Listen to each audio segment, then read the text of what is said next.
美国军用钢再爆造假丑闻，竟然是从中国走私，以中充美。美国企业钢材造假一事如何坑惨美军？中国钢铁如何打脸美国人？多年以来，美国依靠强大的军事实力称霸全球，这也得益于美国发达的军事制造业。比如美国的特种钢材支撑起美军武器的强大，让美制武器闻名天下。然而30年河东，30年河西，最近美军没少为自己的军用钢苦恼。据媒体报道，近日美国司法部最近制裁了2家公司，这2家公司试图将中国制造的产品蒙混过关进入美国军队，因此这2家美国公司必须向美国联邦政府支付90万美元的罚款，这是对其试图用中国制造欺骗美国军方的惩罚。此外，据美国司法部周四透露，这2家公司之所以会受到罚款，是因为他们在生产过程中故意更改100个中国制造的集装箱上的识别金属板，以此来隐瞒其中的产品是在中国制造或使用中国钢铁制造的事实，想要蒙混过关，但是最终还是败露了。值得一提的是，就在美国这2家公司被指控的同一天，美国总统拜登还再次强调供应链安全的问题，并说让我们在美国制造，让我们在美国销售我国制造的产品，这样我们就不会有外国供应链带来的风险。从这里我们也可以看出，这一事件还真的是打了拜登的脸，而且这也是美国制造业的一大丑闻，也暴露出了美国制造业所存在很多的问题，这也突出了美国制造业所存在的问题，有着许多弄虚作假的现象，这也将大大限制美国制造业的发展，这将会对美国制造业产生较大的影响，从而导致美国经济的发展缓慢，大大限制美国经济的继续向前。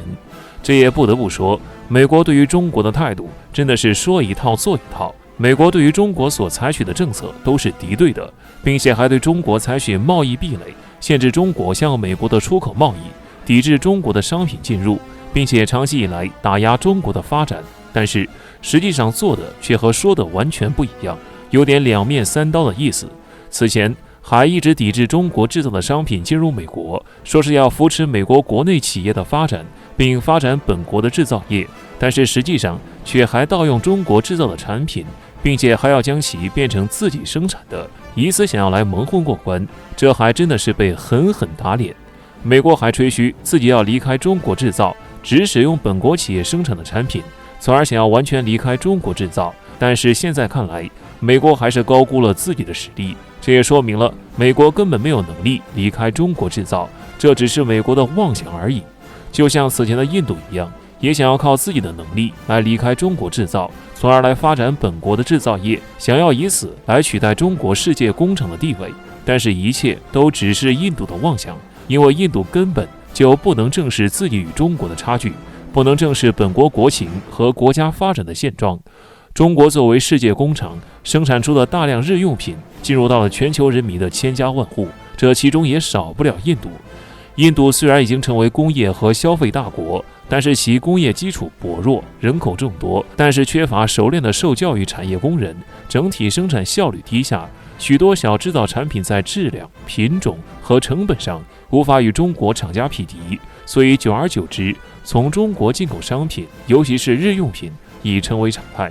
如果印度放弃性价比最高的中国日用品，单靠其国内的日用品生产力，根本无法满足印度民众的日常需求。如果从其他国家购买日用品，别说老百姓是否用得起，就算是增加了市场成本，也会让印度经济难以承受，更别说实现工业化了。而且世界各国都在大量进口中国制造的产品，这就意味着如果印度不从中国进口，印度人民就将只有2种结果，一是他们买不到任何日用品，二是只能花更多的钱买同样或是更差的东西。所以由于中国拥有全球最完整的产业链条，全世界都难与中国切割，更何况一个国家呢？这也是印度离不开中国制造的原因，只能够与中国合作，这才是印度正确的选择。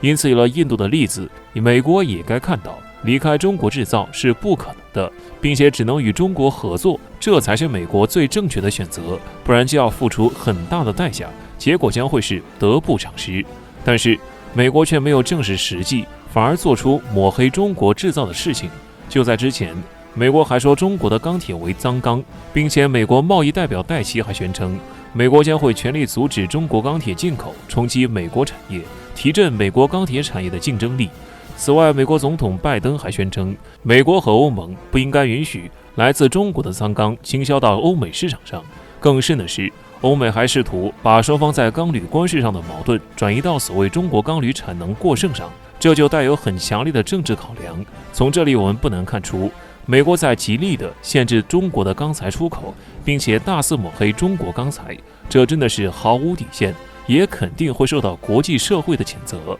然而，就在美国抹黑中国钢铁没几天，美国军工就爆出内幕，说美国钢材制造厂在美国海军海狼级核潜艇康涅狄格号的制造材料上的弄虚作假，从而这也使得美国钢材厂的冶金主管托马斯将面临长达10年的监禁和100万美元的罚款。令人讽刺的是，这件事被爆出来是在美国抹黑中国钢铁制造的后几天，这还真的是狠狠打了美国的脸。因为此前美国在极力的限制中国的钢材出口，但是美国本国内的制造企业却在核潜艇钢材的选择上偷工减料，这也从侧面反映了除了美国在钢材企业这一方面的腐败，以及一点也不值得信赖，一直通过弄虚作假的方式在欺骗世界，这也必定让世界各国对美国的信任大打折扣，使得美国反而是得不偿失。所以美国每次对中国的抹黑都是打自己的脸，都不会有好结果的，最终只会赔了夫人又折兵，简直就是瞎闹。